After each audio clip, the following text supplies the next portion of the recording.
This will be nothing but shenanigans. I assure you that. Oh boy. Just imagine too once I get to preseason practice shenanigans. With it. Yeah. Oh boy.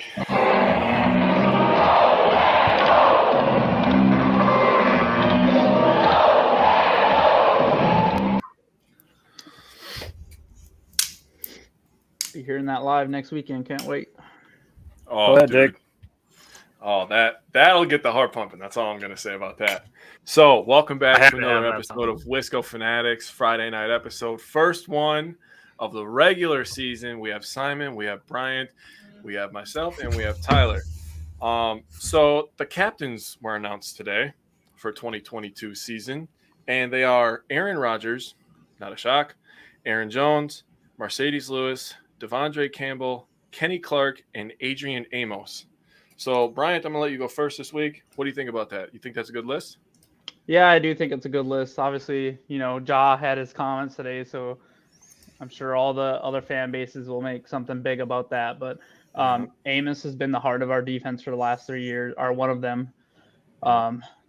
Campbell earned it last year, and Clark obviously been the heart of that line. So I like how it's like one per level, essentially. Same with on the offense. So obviously Aaron Rodgers is always going to be a captain. So I love Mercedes Lewis because just what he brings to the team. Like he's not really here because of his ability on the field anymore, aside from blocking. He's really like he's such a good locker room presence. That's why he's on this team. So he definitely deserves to be a captain. Simon, what do you think, buddy?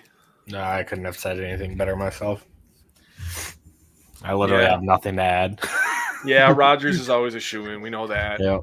The way that Aaron Jones and Mercedes Lewis carry themselves off the field, obviously that respect, goes into the locker room as well.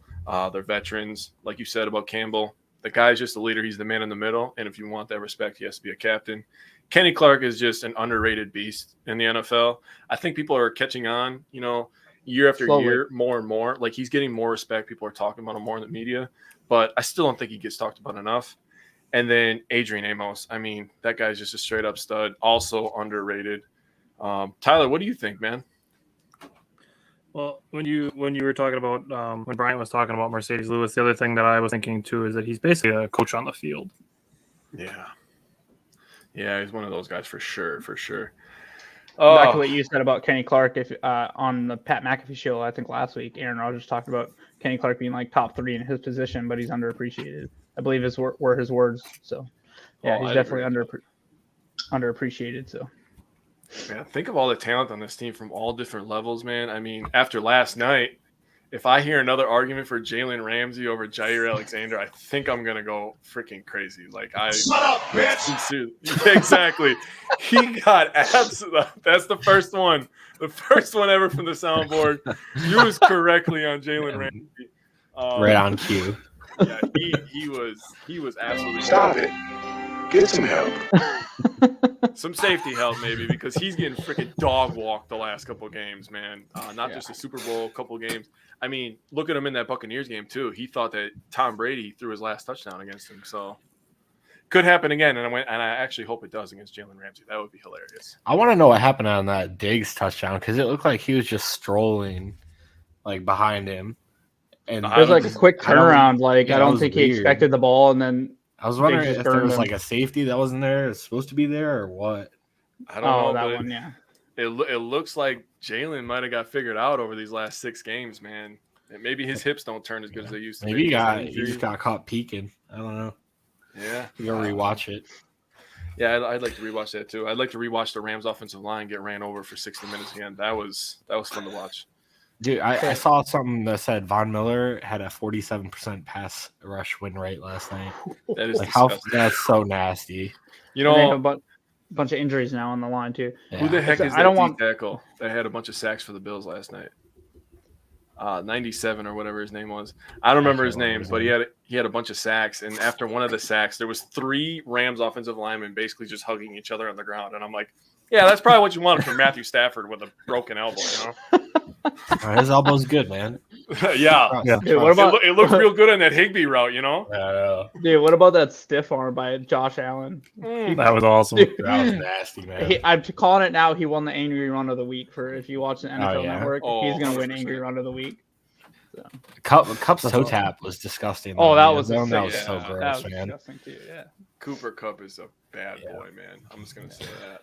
If he has a really, really good year and Devontae doesn't do what he's supposed to out in Oakland with all that talent around him, I could see Cooper. I would actually respect people saying Cooper Kupp is the best receiver in the league. The guy's probably gonna have 10 catches a game. Wouldn't shock me. He had, 12 last night?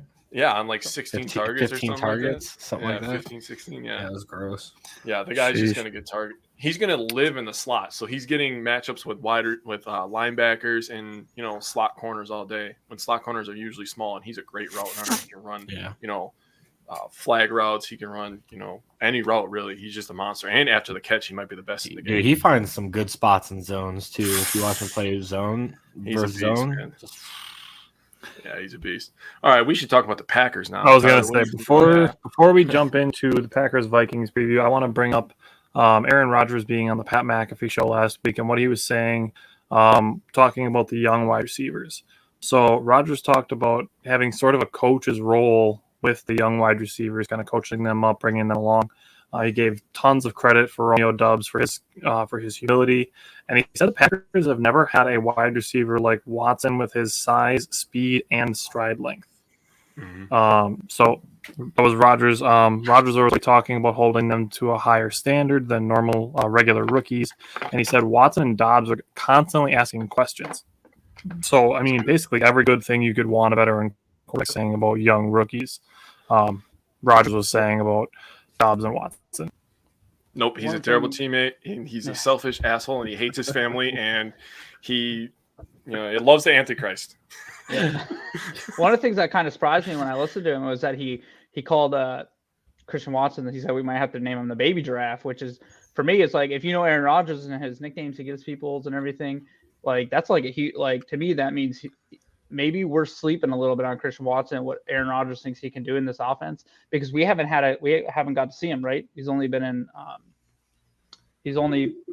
practice. He hasn't been on the game yet, and now he's off the injury report. So, and with Lazard likely not playing, we're going to see him. He might only have a package in there, but I'm pretty excited. And the fact that he's like giving him nicknames and stuff already, I think doesn't seem like somebody that has no interest in helping him grow in his career. I think Aaron Rodgers might be pretty excited about having a weapon like that. Okay, let me just bring this up All real right. quick because this is bothering me. Okay. So back when Rodgers was talking about the rookies making mistakes in practice when we had the joint practice with the Saints, the media immediately jumped on that, right? And they were just like, "Oh, Rodgers is an asshole. That's not how you raise young receivers." And now that he's praising them and building them up, sometimes you have to knock shit down and rebuild it instead of just let it stay where it is and then build it up and you have a shitty foundation. So why haven't I heard anybody from the media talk about Rodgers saying good, positive things about the receivers? But immediately when he says something negative, they want to jump on that. That just doesn't make sense to me. And that's the garbage that ESPN and Fox Sports negativity puts out all sells. the time. You're picking and choosing your narrative. You're picking. You and have to choosing have what that fits your clickbait. narrative. We all know But some they- of them that have that clickbait. Yeah. They always make Rodgers evil for some reason. It doesn't make sense to me. Yeah, that's clickbait Because heroics. he has his own opinions about things. That shit was bothering me. That's all I'm going to say. All right, Brian, go ahead and give us the Packers versus Vikings injury report. I'll say so. Okay, so some pretty good news is the fact that Mason Crosby, Jake Hansen was on there, Dallin Levitt, Mercedes Lewis is obviously his veteran rest, Josh Nyman, Darnell Savage, Robert Tonyan, and Christian Watson were all removed from the injury report, meaning they're ready to go, no status, they're going to be playing. And then doubtful is Lazard. So if you know anything about the Packers, doubtful he ain't going. Like once he didn't practice today, it was pretty much set in stone that he wasn't going. Because if you listen to LaFleur yesterday, he said that if he has to show us that he can do it. Hopefully this isn't a long-term thing. It sounds like I'm sure I'm not having a good time. It sounds like he got stepped on by playing one time. yeah, he got stepped on by a defensive lineman. So it's probably Jonathan Ford, like the 7 6'9" tall person, like 800 pounds or something. But hopefully he'll be good next week. It sounds like he's been running on the sidelines and stuff, and so it's just precautionary. So the big one is David Bakhtiari. Elton Jenkins practiced again today. He's still questionable. We'll see. Media seems to have made a big thing about the fact that they're playing on turf, but when LaFleur was asked about it, he said that's not in consideration. But for whatever reason, it's a narrative. And then Bakhtiari didn't practice today. He was on the bike. For me, if he had a setback, he wouldn't have been on the bike. Now, LaFleur, like when someone asked him about it, he just said yes. We knew, we were joking about it before he hit the conference, that we're not going to get anything from it.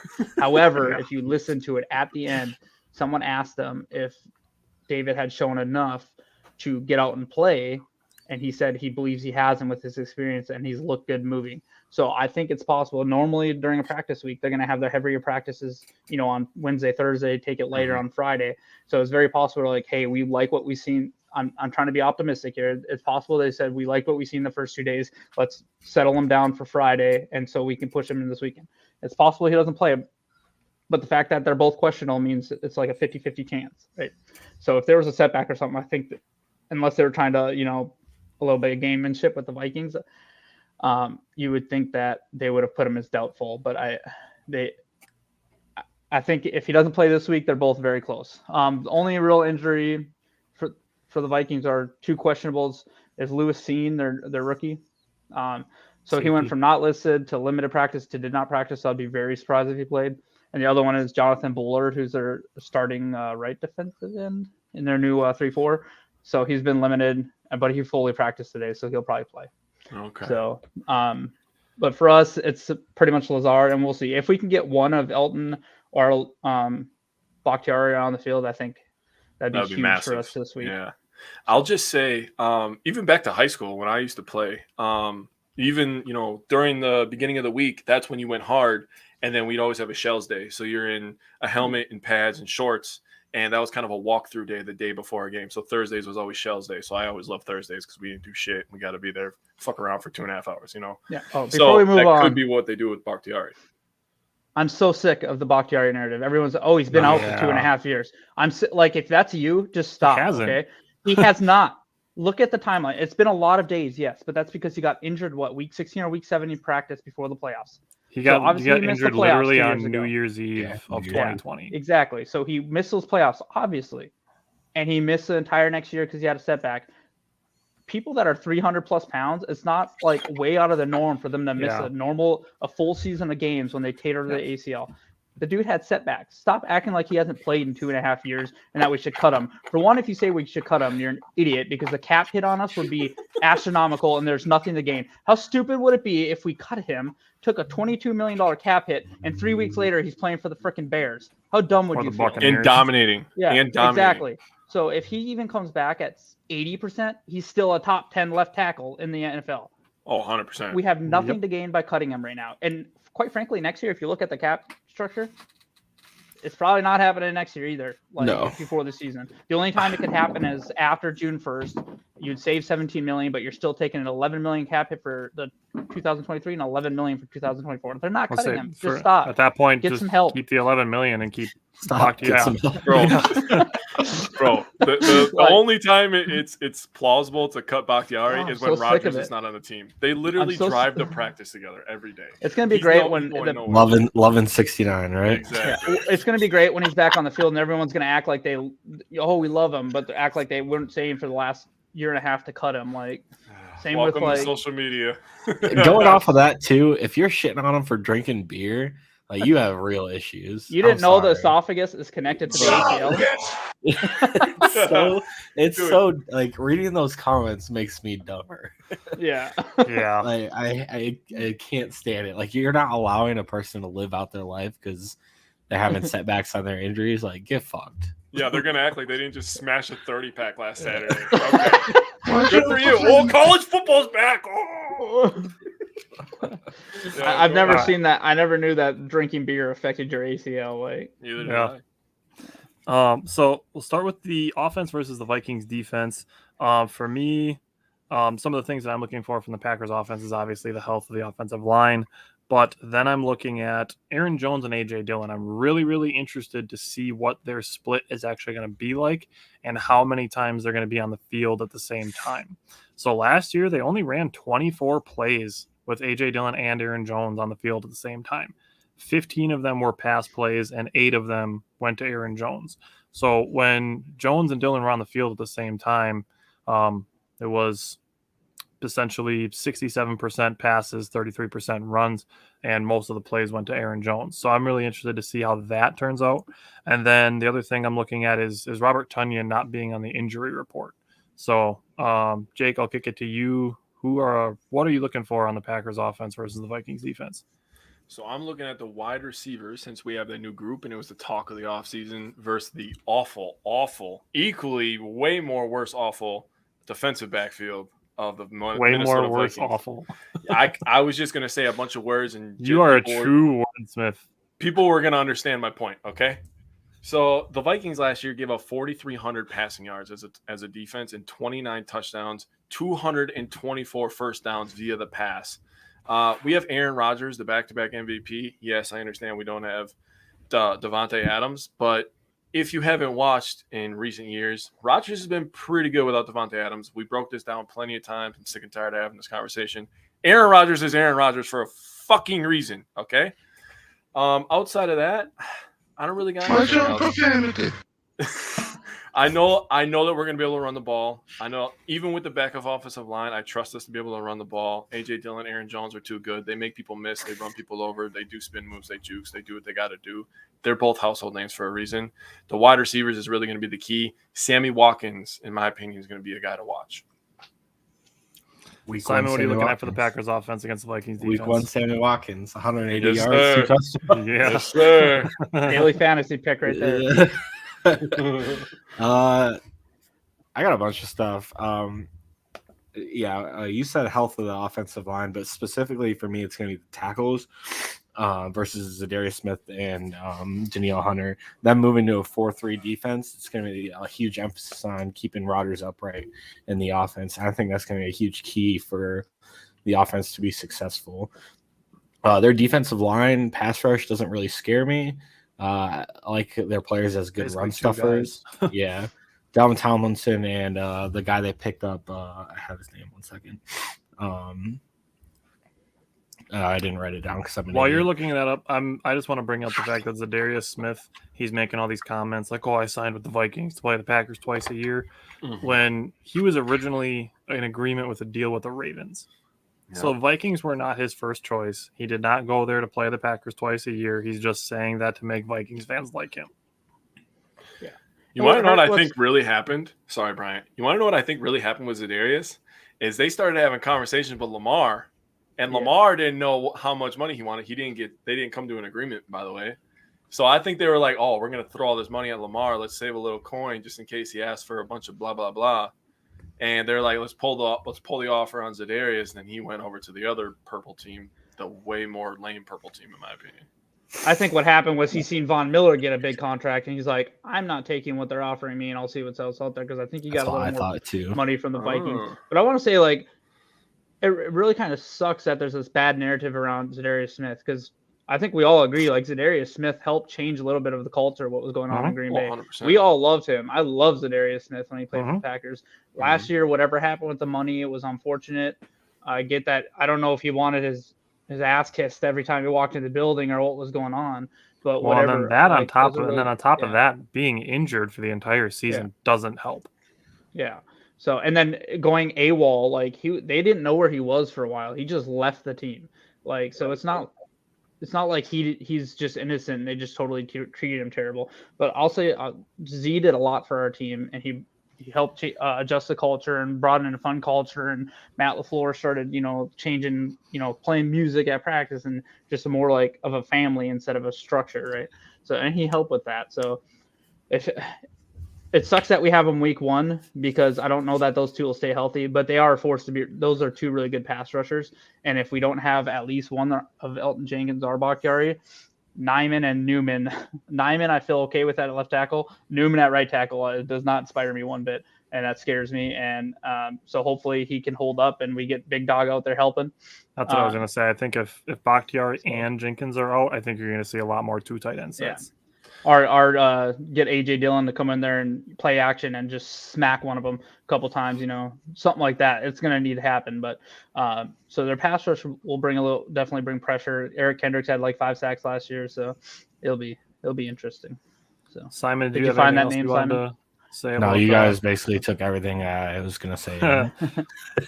Harrison Phillips was the guy they added. Oh yeah, that's right, from Buffalo. As he's going to play that nose tackle spot. But yeah, you guys pretty much took everything I was gonna say, and it's cool. All right, Simon, I'll let you go first. Then. Give me the matchup that you're watching between the Brian Packers offense and the Vikings. Well, I took all your stuff. Go ahead. Brian said everything he was gonna say. So. Well, you got anything else to add, Brian? No, I got my stuff on this, but no, I just think giving him the opportunity. Yeah. you go ahead, Simon. I'll add mine when it's my turn.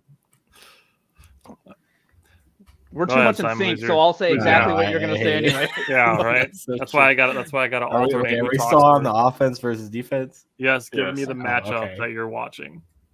Oh, the matchup. So, my matchup is since Lazard can't go, I feel like they're going to try the rookies a little bit more. So I'm really interested to see how they match up versus, in my opinion, a pretty kind of suspect secondary. I like Harrison Smith, obviously a baller. That's it. I mean, Dantzler's not bad. He's not good. He's not good. It's suspects. I think I'm being nice. I agree. I would agree. But I feel like we're gonna get the quick passing game going, depending on the tackles and how they perform. If they can't give Rodgers a bunch of time, it'll be a lot of quick Aaron Jones and AJ Dillon too in the passing game. Get me started on my Aaron Jones 80 reception season. Brian, what's the matchup that you're looking forward to? So the big matchup for me is Aaron Jones and AJ Dillon versus Eric Kendricks and Aaron Hicks. Jordan Hicks. Jordan Hicks brings a little bit more speed to that second linebacker position for him.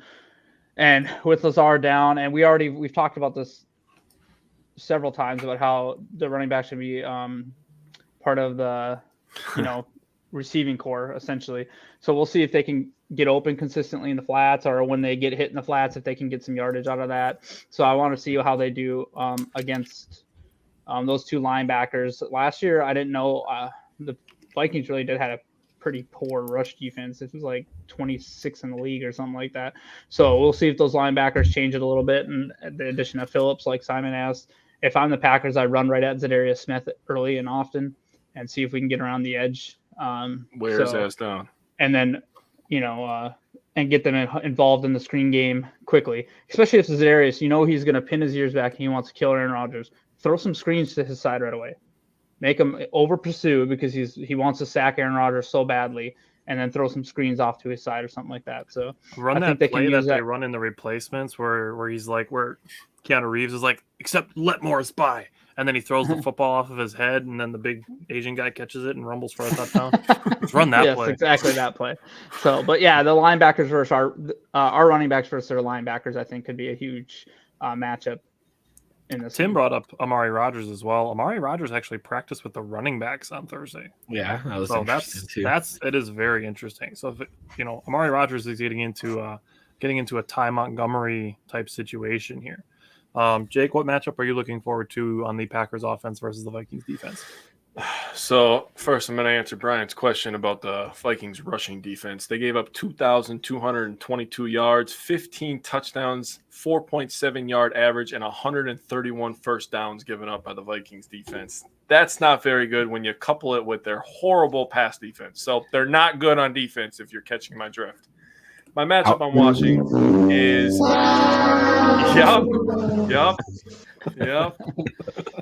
is Aaron Rodgers versus Eric Kendricks. Aaron Rodgers, obviously the quarterback leader of our team, the ultimate captain, back-to-back MVP, GOAT, whatever the hell you want to call him, hippie, long hair, looks good in the mustache. MVP. That's very rare. Nicolas Cage, doppelganger. Eric Kendricks is a very, very good linebacker. I'm ready to see that. He is better than Roquan Smith. I don't want to hear that anymore either. Okay, Eric Kendricks is a very good linebacker, probably top 5, top 3 maybe off the top of my head. So they're going to be going head to head with their audibles and calling their plays. So that'll be a good matchup. I think Rodgers has talked about Kendricks in the past. He respects his game. So Rodgers hopefully wins that one. We'll see how the young receivers adjust with Rodgers. That'll be something to watch as well. That's exactly the quote unquote the matchup that I'm looking at. Is I'm looking at their first look without Devontae Adams. Obviously, the Packers have played games without Devontae Adams in the past, but they've never gone through an off season where they're not preparing to work with Devontae Adams. They've never had an off season where they're like, okay, we don't have Devontae Adams anymore. It's not like he's going to miss, a game or 3 or 4 like he has every season. He's gone. So the matchup that I'm watching is going to be just really what the passing game looks like without Devontae Adams. Whether it means more rushing, more screens, more receptions for the running backs, more receptions for the tight ends, or if somebody develops really good trust with Aaron Rodgers early in the first game. So that's the matchup that I'm looking for on the offense. So let's switch to the Packers defense versus the Vikings offense. I think this is where this is going to get really interesting. So, Simon, what are you looking at for the Packers defense against the Vikings offense? I got kind of already talked a little bit about it, but I like our defensive line versus their interior offensive line a lot. I think Kenny Clark's going to have himself a day. Like Bradbury and their other guys are really just subpar. They're not. They returned 4 of 5 starters last year on a really bad offensive line. Yeah, they're not. They have a rookie starting right guard. So yeah. Have fun with that. Damn, what's his name? I don't know. I'll find it. You keep going. Hold on, it's I got it. Ed Ingram. Oh, okay. Yeah. So I have no faith that they're just gonna keep up with our guys. I think it'll be interesting to see what Jaron Reed does in that situation. Whether they pay more attention to Kenny or if they try to, balance it out and try to have one-on-ones, or if they focus on one or the other. That'll be interesting to see. I think the one-on-ones. I think the rotation will be really interesting too. Like how they rotate between the guys. Yeah, for sure. Because oddly enough, I think Wyatt might be the odd man out almost. I think Wyatt's going to be. Plays. I think he'll get some plays, but yeah, like he's our fifth guy, and we took him in the first round knowing that. So I mean, I think he'll take a little bit of time to get going and stuff. I'm really looking forward to that. Jake, what are you looking for the Vikings offense against the Packers defense? Well, it's going to be very interesting. So year 1 of Joe Barry's defense was a step up, I would say. It was fun. We forced a lot of turnovers. We had a lot of big momentum plays, strip sacks. We obviously remember the back-to-back pick sixes from Rasul Douglas, which we posted on the page if you haven't seen that. It's going to be interesting. The Vikings really, really like what Kevin O'Connell is bringing to the team. He's kind of bringing younger mindset. He's refreshing. He's got a little bit of swag compared to the old Grandpa Zimmer. But it's going to be very interesting. We have Jair back this year for this matchup in Minnesota, so that is definitely an X factor, something to watch. Him on Justin Jefferson, that's a really big heavyweight fight that everybody's going to be watching. Then, like I said, I mean, Kirk Cousins, yes, he's not that good, but he actually had a decent year last year. He threw under 10 interceptions, and he had the 34 touchdowns, so he had a good productive year. We know Dalvin Cook is a good running back, top 5 in the league, just as strictly as a runner. So when you couple all that and then you give it a horrible offensive line, like Simon said, that kind of eliminates everything. I think our front 7 will beat their front 5. They have no tight end. I don't give a shit about Irv Smith Jr. I've been hearing about that guy since like 2002, it feels like. And he is ass. But Jefferson and Thielen always make it interesting. Like I said, Cousins is a good quarterback.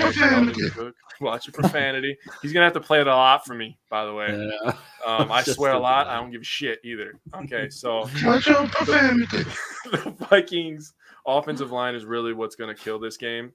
The decision they're going to have to make, and you brought up one-on-ones. Do you double team Kenny inside because he's going to absolutely manhandle your center? He was pushing Bradbury 5-6 yards in the backfield last year. It was embarrassing. Or do you double team Rashawn Gary, who's an absolute game wrecker. And then you bring up Preston Smith. I mean, this defense is loaded all over the place. And Barry talked about our defensive line being special.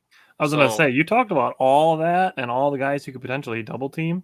And we didn't even mention Dean Lowry, who had 6.5 sacks. At all. You know, it's just like this defense is ridiculous. I've been hearing nothing but good things about the Vikings offense all offseason.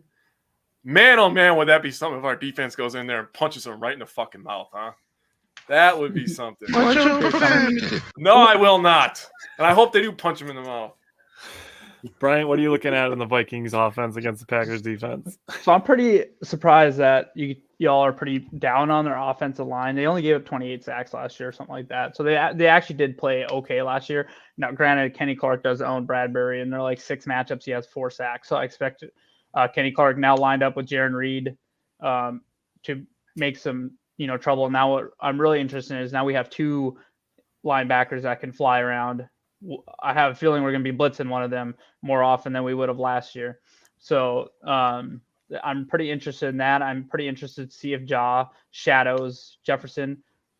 Look, Jefferson is going to get his. He's a top 3 wide receiver in this league. Like he's going to make plays. So I don't want to jump too far ahead, but basically my matchup I'm watching is Kenny Clark versus Bradbury, but for that portion. So I really want to see what Kenny Clark does with some help next to him, or maybe Kenny Clark, gets more attention and Jaron Reed comes in and starts, introduces himself to the Packers fan base with a sack or 2. And then I think people are underestimating Rashawn Gary. Do that at your own peril. I think he was held out all preseason. He's so jacked up. He tackled Amari Rodgers off the sidelines. Like this dude's ready to hit somebody. It sounds like he was killing the Saints when they came in. So I expect him to get a sack and get one early. Sounded like too during like all of Packers training camp too that they couldn't keep him out of the backfield. Like the offense, like whenever Gary was on the field, like they could not handle Rashawn Gary. Yeah, Bakhtiari really talked about like Aaron Rodgers throwing his little tantrums and looking up at the sky because Rashawn Gary and Preston Smith were constantly in his face, and this defense was constantly making things hard for him. So I'm definitely watching this pass rush against them, and then I'm watching to see if Ja will shadow. So that's the matchup that I'm watching is Justin Jefferson and Jair Alexander. What's up, Jake? I just wanted to point this out. I forgot to say this. We talked all about Kenny Clark. We talked about Rashawn Gary. In the 2 games last year between the Vikings, we had 3 sacks. They were all by Preston Smith. So remember that. People lose on him, like how actually solid of a pass rusher he is. That's why, like I always say it too when we're talking about Za'Darius and Preston, that I think Preston is the more complete linebacker, even though Za'Darius is the better pass rusher. Oh, 100%. But Preston Smith is still a good pass rusher. He's just better at defending the run than Za'Darius is. So for me, I'm watching the matchup between Justin Jefferson and Jair Alexander, partially because I know we had a few situations last year where Eric Stokes got beat by Justin Jefferson a couple of times. And then as far as Brian's question about is Jair going to follow Jefferson, I think in high-pressure situations, I think he will. First and second down, if they audible and move him across the field, and it's a 1st and 10 or say a 2nd and 15 after a penalty or something like that, I don't think they're going to worry about it as much. And then that might be where they try to conserve some energy for Jair. But when you get into, say, like a 3rd and 7 or at the goal line or in the 4th quarter in a 1-score game, I think that's where you see Jair Alexander stay with Jefferson no matter where he goes. Okay.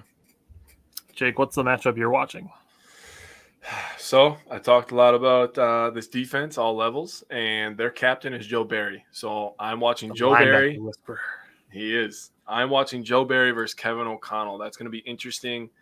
Year 2 of Joe Barry. I'm wondering if they're going to add a few more wrinkles in there, some little extra blitzes, maybe confuse Cousins a couple times. And Kevin O'Connell. Line up under the guard. Yeah, maybe Kevin can stop him from doing that.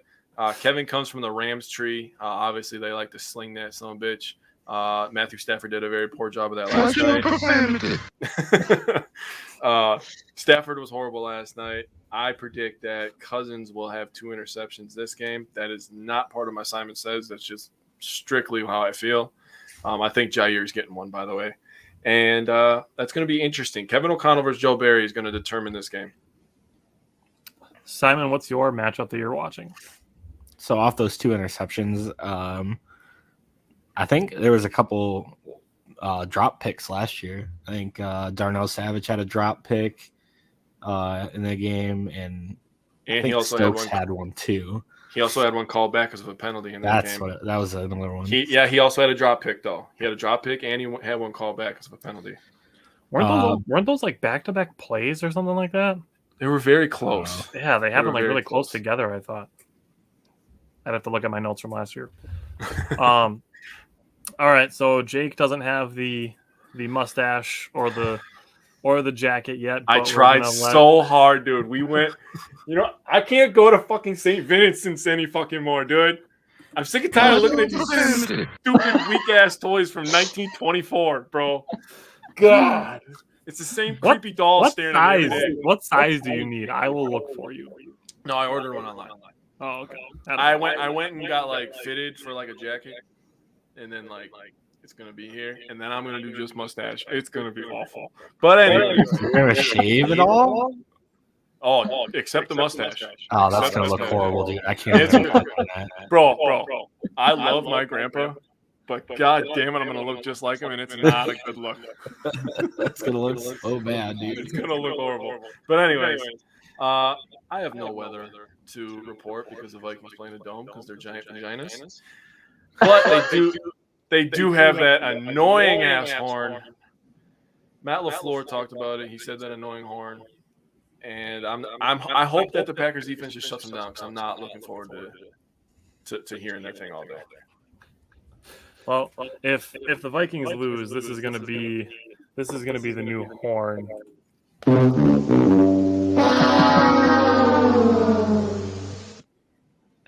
I'm for it. That's gonna be the new one. So from there, let's go to X factors. So Simon, give me your X factor. I kind of already talked about it, but it's gonna be the young wide receivers. I think there's gonna be a lot of implementation of different players and stuff. And that I include Amari Rodgers on that too. It'll be interesting to see how they implement him in the offense. And I feel like there's going to be a lot of guys getting touches. Like there's not going to be one guy that gets a disgusting game out of this. So that's my X factor. Bryant, who is your X factor? So now that we know that Robert Tonyan is healthy, I have him as like an under the radar X factor in the red zone and on third down. I really think that that Aaron Rodgers is going to look for him when in those high pressure situations. Him and Randall Cobb really will be the kind of, you can't really say that Randall Cobb is under the radar because I feel like he's probably going to be targeted several times this game because of Lazard being out. But exactly. But I think with Robert Tonyan coming back, he's probably going to have a package of plays. He's probably going to play like 50% of the snaps, maybe. But I feel like those are going to be reserved for third downs where we know we're throwing and into the red zone. So I think I have him marked down as my my X factor, under the radar X factor. So, Jake, who is your X factor? Well, I talked about him before, but it's Sammy Watkins. He's going to be the guy, especially with Allen Lazard out. By the way, I took my notes before the Allen Lazard news. But Sammy Watkins he's going to be an X factor all season, not just in this game, but he's going to be especially big in this game. You got two young guys. You got Tonyan coming off an injury. You don't really have many options after that. I mean, it's really just Sammy Watkins and Aaron Rodgers trying to get on the same page. They're both veterans, so I think they'll be able to do something. So I went, and I kind of had a feeling this might have been how this was going to go. You guys would all pick Packers players. I actually picked Kirk Cousins as the X factor of this game because I think it's really going to come down to how the Packers can get in the backfield consistently. If they can throw Cousins off of his rhythm, and if you can and get to him before he's ready to get the ball out of his hands. So if you can get to Cousins before he has the chance to get the ball downfield to Jefferson, or to find Adam Thielen in the red zone, because that seems to be where he's always successful. So if they can cap the Vikings offense by constantly being in the backfield, I think that's really where the Packers could create an advantage for themselves against an actually good offense. So something kind of crazy about it, Kirk Cousins is like 4 of his 8 of games against us, he's thrown for like 300 plus yards and 3 touchdowns. And now for Aaron Rodgers' last 4 games against the Vikings, he's averaged 330 yards and 3.25 touchdowns, so over 3 touchdowns a game. So although both teams think their defense is going to be better this year, this is going to be a good test for our defense, and I think it could turn into a shootout. But I agree, Jake, if we can pressure Kirk Cousins and get him to make some mistakes, yeah, that'd be huge. My name's Tyler. Yeah. Sorry, Tyler. You look so much alike. Oh. Both ugly. You're a bastard. You're fired. You're fired. I wasn't the one that got it. Brian's on a hot streak lately, man. All right, Brian, give me your key to victory, and then I'm gonna minimize your screen so it'll just be 3 people on. All right, so it's funny because I just gave that stat, but I think the key to victory is we need to, and we've done a good job of it, and it has always led to success, but we need to make them essentially one-dimensional. I think we need to do strength for strength. If we can slow down Dalvin Cook and make him throw to win the game, they can do that. They're good at throwing the ball. Their strength is going to be throwing the ball. But I want to see, now that we have Jaw on the field and he's going to be up against Jefferson, if we can take away some of those windows and it's not as successful. So I would say our key to victory will be stop the run and make them throw against our secondary, and basically try to keep them behind the sticks. If they're running on first down, it's always 2nd and 8. 2nd and 9, 2nd and 7, or anything less than 3 yards is considered a good stop on a run. So if we can make them throw to beat us and see if they can beat our secondary, like I said, Justin Jefferson is going to get his. But if we can limit Dalvin Cook and not let Justin Jefferson go for 168 yards or whatever it was he went against a rookie and some other people. Jaw is going to change that a little bit. Adding Quay Walker, someone that brings some more speed and coverage, is going to help that a little bit. So if we can make them throw to beat us, I think that will allow our pass rushers to pin their ears back and get after Kirk and make quick decisions, kind of like you were talking about, Tyler. So my key to victory is making my key to victory is making them one-dimensional, essentially. He thought about it for a second too. There it is, Simon. Jake, what is your key to victory? All right, so I'm pretty similar. Football hasn't changed a lot, in how many every years it's been around now. Running the ball is very vital. So stopping Dalvin Cook, who is one of the top running backs in the NFL, will be very important on Sunday. Containing Cook, I said hold him around 90 to 100 yards. I think that's doable because, when you say like 100 yards, you're like, oh, my God, it's a pretty good day. But he's a guy that could just take a 70-yarder and go right to the house, and all of a sudden he's on track for 150 yards, So contain Cook, and I also have one wide receiver have a day, if that's Sammy Watkins, if it's Randall Cobb, if it's Robert Tonyan, if it's, Aaron Jones as a receiver. We need to have one guy take the pressure off the running game a little bit, make Rodgers feel comfortable, make the defense kind of play to that. So contain Cook, have one guy have a game. We could do that every game for 20 weeks. We could be a pretty goddamn good team. Simon, what's your key to victory? Scoring more points than the other team. You bastard. I knew somebody was going to fucking do it. I knew somebody was going to do it. Watch your profanity. I knew somebody was going to do it, man. It was gonna, All right, for real. For real, though, this game. Hey, Sunday. Now to one that doesn't suck. No, I will never do that. It's going to be winning the trenches. This game is going to be all about who can rattle the other team's quarterback or, stop the run, like you guys are saying. And I like the matchup we have versus Dalvin Cook. I know last year we gave up less than 100 yards rushing total between the 2 games last year. Yep. So I kind of like our ability to stop the run. So if we can slow down, Justin Jefferson as best as we can, because dude's a monster. That I feel like we can win the game. But it's all about stopping their pass rush from getting to Rodgers too. His under pressure stats last year were not 30th in the great. league, not great. Yeah, not great. So, that's my key to victory. Say for me, it kind of ties into what you guys were saying, especially you, Simon, talking about like you're not going to stop Cook and Jefferson, but you're looking to contain or limit. So for me, I'm looking to limit big plays, not giving up those 30, 40-yard plays, not giving up those long touchdowns. If you can do that, limit those big plays, and force fewer possessions in the game and control time of possession, I think that benefits the Packers. So that's what I'm looking for is limiting big plays, limiting possessions, and controlling the time of possession by doing so. Dog, I really thought you were going to bring up third downs. I was waiting for it. I was like, Tyler's going to talk about third down. 100%. It's the first game of the season. Like we got to get a sample size going before I can start. All right, so by week 5, Tyler's X factor will be always third down. That's week 5 is generous. It'll probably be 2 weeks before that. So we won't have to worry about it against Chicago. Yeah. So good point. Yeah.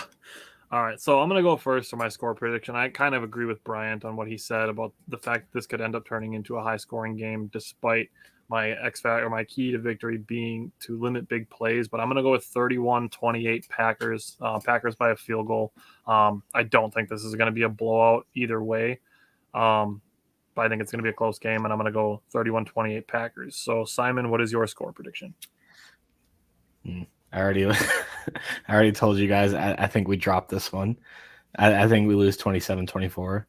I think the Packers offense gets off on a slow start. The tackle play worries me. Whether even if they're back, they haven't played in a while. Jenkins is coming off torn ACL, Bakhtiari's setbacks and stuff, and I don't know how rusty they're going to be. Yeah, he's been out 2.5 years. That we're going against healthy, like pretty good pass rushers. Yeah, well, so I think we drop this one by 3. I think it'll be a close game either way. I think we could win this game too. It's a 50-50 draw. Vikings always play us hard, yeah. And if we're in Minnesota too. I'd probably pick us at home if it was a week 1 so game. This is I'm gonna defend you here, Simon, because I know like people are gonna expect us to pick the Packers every single week. And we predicted the records, and none of us predicted the Packers to go 17-0. And it's going to be a situation where, we want to be realistic. And even though Simon is predicting the Packers to lose this game by 3, we are still talking about, and we still have talked about all the ways the Packers can win this game, even though this is one that Simon has the Packers predicted to lose. So, Jake, what's your score prediction? So first of all, the Vikings always play us tough, 37-10. Yeah. Oh, come on, man. That's not even 37-10. Sean Mannion is dog shit. What a tough game. Holy shit. Sean Mannion is dog shit. When you said that, I was like, dude, we literally fucking dog walked their ass last game we played. Are you serious? I will say, eliminated. regardless of Sean Mannion playing and stuff, Aaron Rodgers played that game like perfectly, though. He was just straight up and down the field the whole game.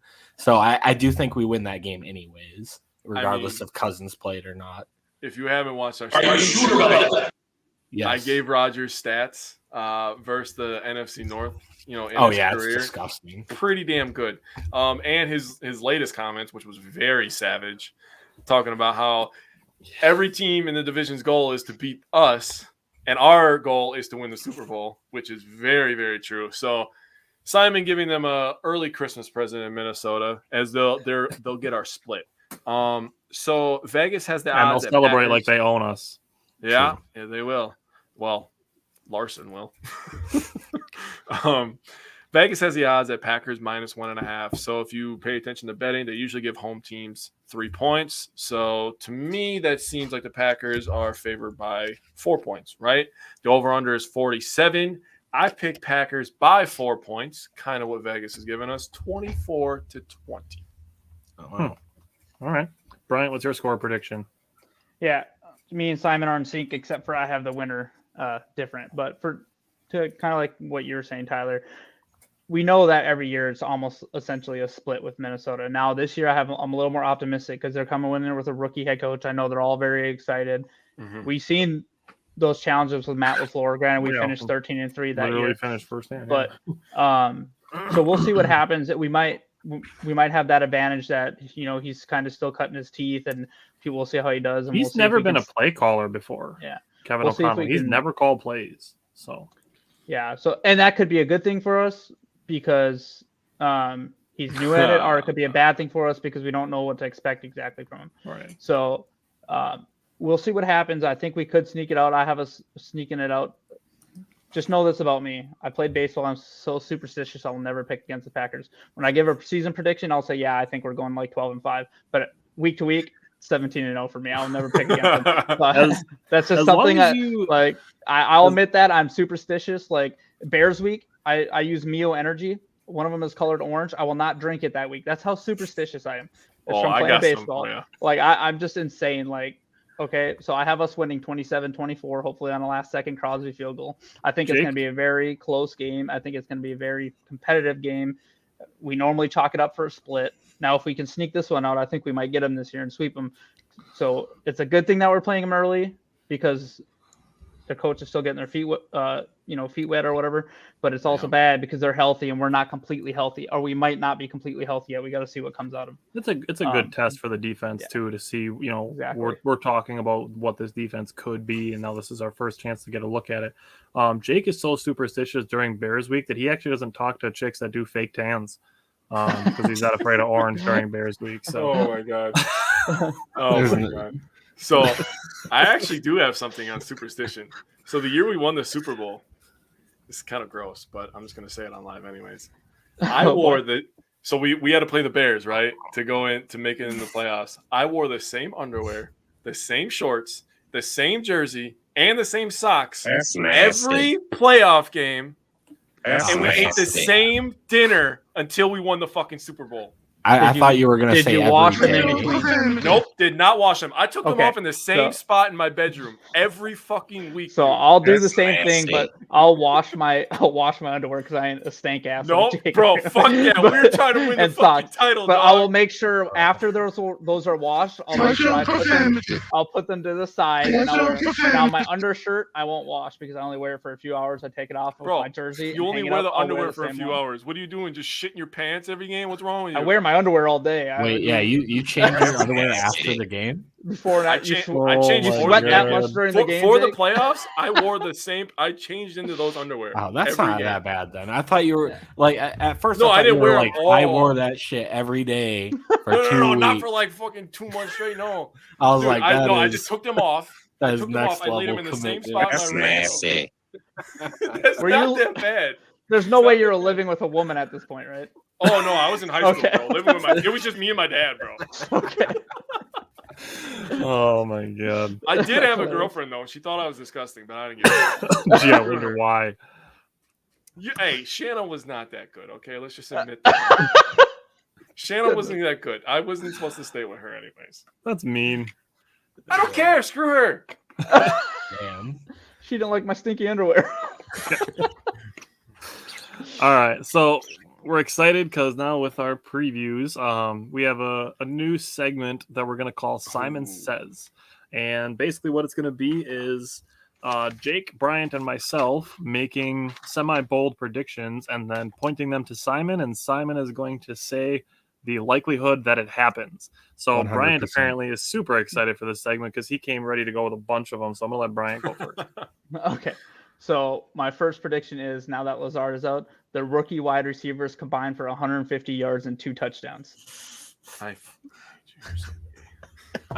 Is that what you had? I have Dubs and Watson both catch a touchdown. Oh, okay. Nice.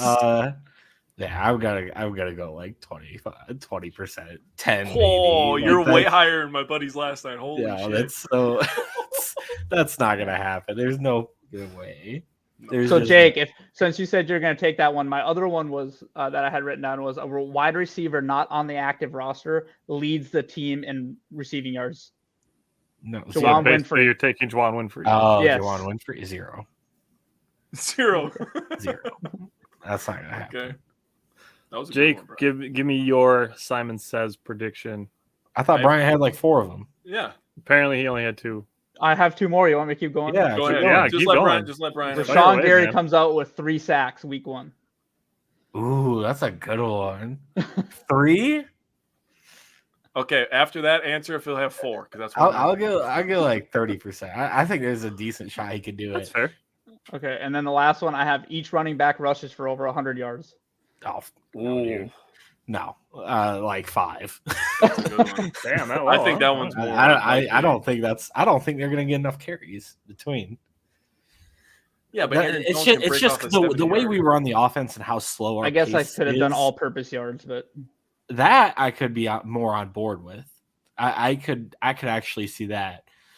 But 100 rushing yards apiece, no shot. There's no way we run those that are my type of 4 that I offense. was writing down. So All right, Jake, what do you got for Fucking Simon 5. Says? All right. Well, I have Rashawn Gary will have 4 sacks. Jesus Christ, less like 10, 15%, Dude. man. My I buddies- love Rashawn Gary this year. I do.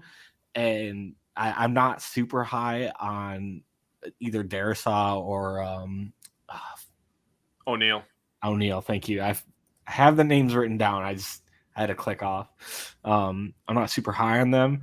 You know, But I think it'll be feel, tough. You know how I feel when it comes to the Vikings offensive line. Here it is. Here we go. Is it the stupid horn? Nobody cares! Nobody cares! They're going to be mediocre this year. They're also super dependent on Darisaw and a couple other guys being better than they were last year. Yeah. Bradbury was terrible. Yeah, last Bradbury's dog. My dog. You sound like Not in a dog good stuff, way. bro.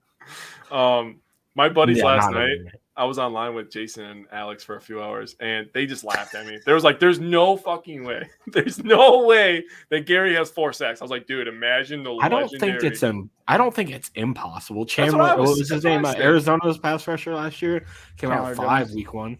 Chandler Jones. That's it. Chandler Jones. I was like, He had it 5 last can year. happen, bro. If they What, decide to take away Kenny Clark, give Gary what one-on-ones. Von Miller have last night? 2.5, 3, Yeah, 2. 2. Yeah. Yeah, I mean it's not impossible. I think 4 is a little much. This is gonna 3, be, I could. This is gonna be see. Rashawn Gary just coming out. Man, you were looking for an excuse to play that one so bad. I would love for that to happen. My Let's do last one this. is Aaron Jones scores 3 touchdowns, all on the ground. Oh no, I'm not. No, fucking like 5%. 4%. I would be thoroughly surprised. 4%. There's no way.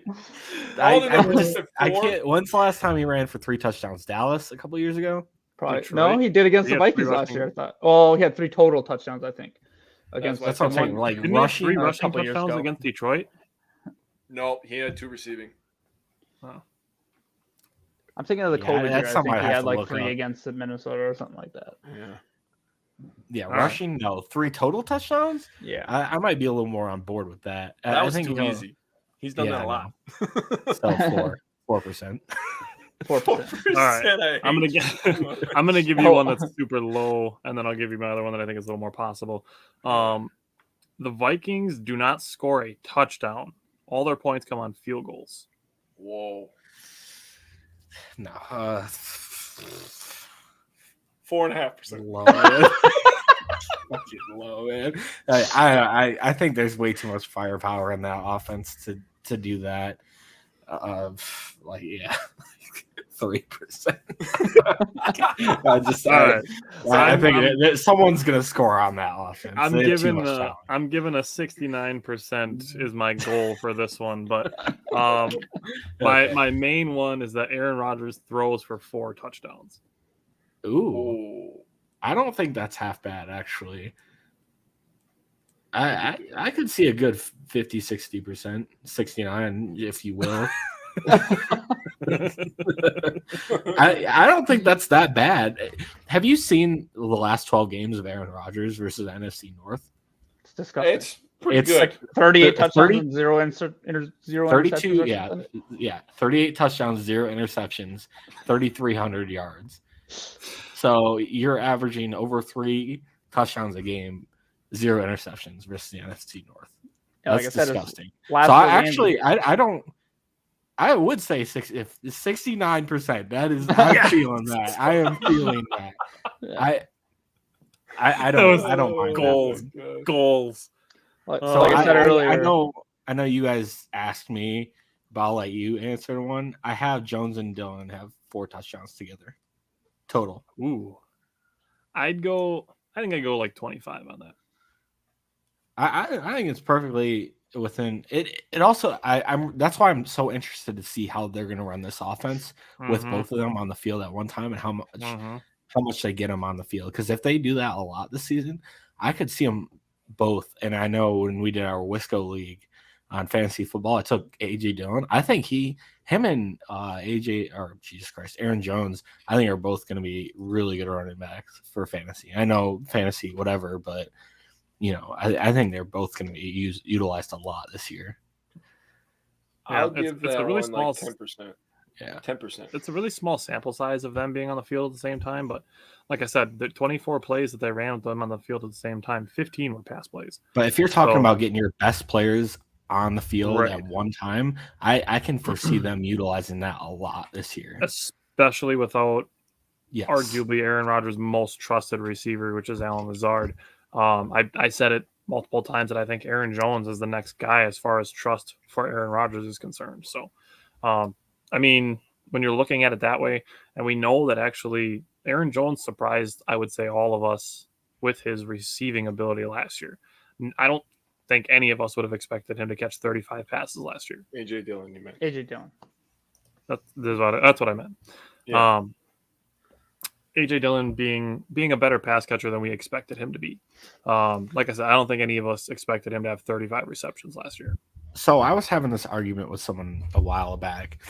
I don't remember who it was. It was someone on the internet. So I don't know how much you really count that. Incoherent, yeah. So I said AJ Dillon has better hands than DeAndre Swift. Some He's of the got a better catches I've seen catch him rate. make. Yeah, He's got a better catch rate. That's interesting. Look at some of That's the a good catches. debate. I think that is a solid argument you could make for that. Greg's about to fume in the comments. It might have been him I was arguing with, I'm going to say this. Like nobody cares. but I think you could make a viable argument for that.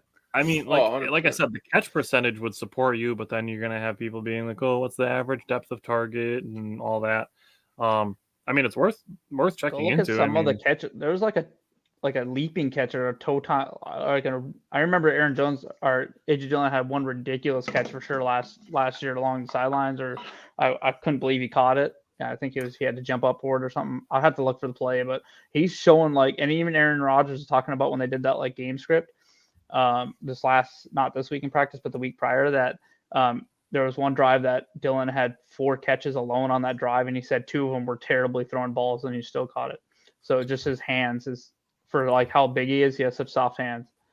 Yeah, well, a terribly thrown ball by Aaron Rodgers is a good throw for 90% of the league. I'm just going to say that. That's touche. I will say, as far as we're talking on the AJ Dillon, Aaron Jones thing, we all keep getting tongue tied on it, and it's like Aaron Jones, AJ Dillon. There's too many A's and J's because you could call Aaron Jones AJ because those are his initials, and then you have AJ Dillon. It's just a clusterfuck of names in the backfield. But go ahead, Jake. He's going at you. I'm just going to say this. Saw it. So I brought this up on Wednesday about the 21 personnel. They ran it a lot less last year because, in my opinion, they didn't trust. And like us, they didn't really know if A.J. Dillon was able to catch the ball like a Jamal Williams was the year prior, where they ran it probably about 25% of the time. We ran 21 personnel. So we always had multiple running backs on the field because we could put Devontae out there and he could pretty much do whatever he wanted to do. This year, I still think 21 personnel will be big. Putting both your best players, your best running backs on the field will be absolutely massive. I want to see how Simon's going to answer this Greg Rice question here. What do you got, Simon? What do you say? I missed it. So Greg asked if we're going by volume, total receptions, yards. What's the dynamic? No, I mean, it was just I didn't really have a metric for it. I just like AJ Dillon's hands. He showed a lot last year, and I mean, so you're being a homer, making stuff up. Yeah, no, sure. Swift. Swift has more opportunity, but AJ Dillon, I think what Simon is saying is AJ Dillon, like his ability to catch the ball, like make those turnaround catches and those leaping catches and some of those, like he just has better hands, I think is what Simon says. Not necessarily that he's going to catch more balls or anything like that, because Swift is going to have the more opportunities than AJ Dillon likely. But so that's what he's getting at, I think. I'm just gonna pull them up. I'm gonna put them in the comparison. I actually think Dillon will be close. Swift is gonna miss probably about 6-7 games. So true. And I'm not even trying to pick on injuries, but that's just what his history has been. That's why it's like a situation where, like I would actually look more at like games, like per game basis, as opposed to totals, just because like the games played are going to be. Yeah, it's tough because when Swift is on the field, he's going to get more opportunity because he's going to have that share way higher than Jamal Williams. Right. Yeah, that snap share. That's what I was trying to say. Yeah, he definitely owns the snap share over Jamal Williams. Yeah. I mean, Swift is a good player. He just I like stay on the field, man. Yeah, he had a rough year last year. Yeah, hopefully he stays healthy this year. Yeah, I like DeAndre Swift. I think he's a hell of a player. Oh, this is interesting. I always want the other team to be healthy. So AJ, this is actually going to be pretty good comparison because AJ Dillon has played 28 games, DeAndre Swift has played 26. So like the totals are going to be actually pretty decently be able to compare. So DeAndre Swift has way more receptions. He only has 4 receiving touchdowns. AJ Dillon has 36 receptions to DeAndre Swift's 108. So DeAndre Swift has 3 times as many receptions, but only 2 times as many touchdowns. Yards per reception is the interesting thing here. So DeAndre Swift averages 7.5 yards per reception. AJ Dillon averages 9.3. And Dillon barely runs played the first person open. Well, that's receiving yards per reception. So that's Well, people are always making their business decisions when they run at AJ Dillon like that. Yeah. You really want? I'm not gonna tackle those legs. That ain't happening. Legs It's are bigger than my -15 out torso. here. The wind is hurting me. What is that guy gonna do? All right. So let's see here. I'm looking for catch percentage. Dillon is a very, very Dillon's solid. like 92% Yeah, it catch was pretty percentage. That's gross last year. ridiculous. Yeah, DeAndre Swift's is 80. Oh wow, That's actually higher than I thought it was too. I thought it was AJ Dillon is 92.3. So he does have a higher catch percentage. good. Let's see. I want to find like average depth of target. But yeah, I don't think that Simon was saying that Dillon will have more yards receiving or anything than Swift. I think he just meant like pure ability to catch the ball. Yeah. Well, if you take their, average yards of depth, and you take, and you multiply it by how many times that Swift is touching the ball, I mean, you can really make an argument that Dillon is a better pass catcher.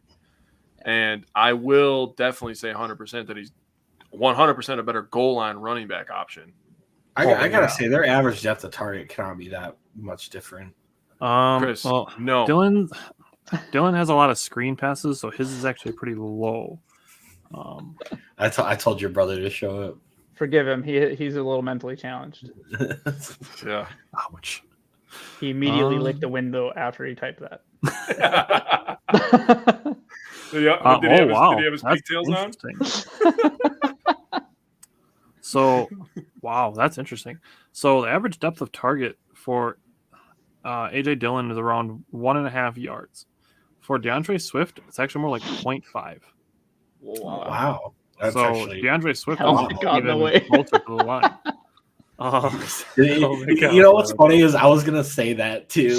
I can see it. He's sitting on his couch with his ACH on right now. He has it on backwards too. Soldiers. For those that don't know, that's the Army combat helmet. So. He's also in the military. So. Oh God, they're just a military family over there. Yeah. All right, so yeah, I mean the comparison is fair, honestly. It's just DeAndre Swift when he's on the field is just targeted way more heavily. But when it comes to efficiency, they're pretty even.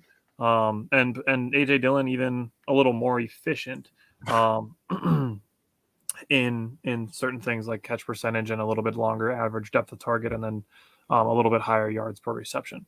So AJ Dillon has 37 career receptions, or 36 career receptions. He'll double that this year. Ooh, I could see that. His first year, he only had 4 catches One. or something.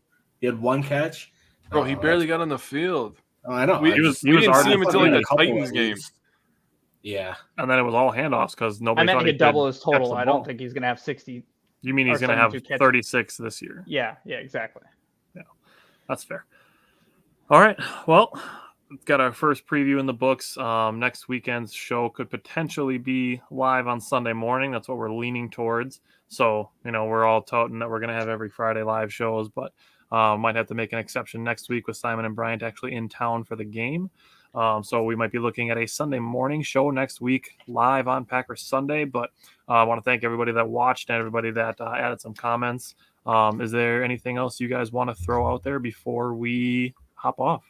I'm just so damn excited. Go Pack, go, and baby. Everyone, take a deep breath after this week, no matter how it plays out. You always know there's the overreactions week 1. Take a deep breath.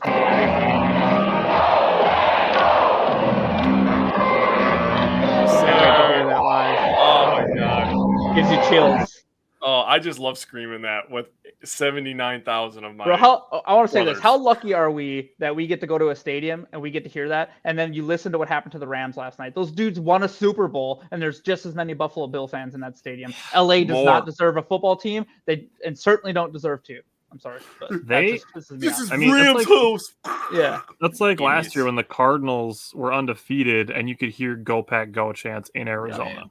That's bad. Yeah. I mean, there's a few fan bases that travel better than others. Bills, Packers, Steelers, Cowboys, sadly. Northeast Mexico's team, the Dallas Cowboys. There's a couple. It's a thing, okay? We will The be Dallas back next Vatos. weekend. We'll be back. Can I say next that? Are we weekend. canceled? We're probably canceled now. Time is canceled. You're fired.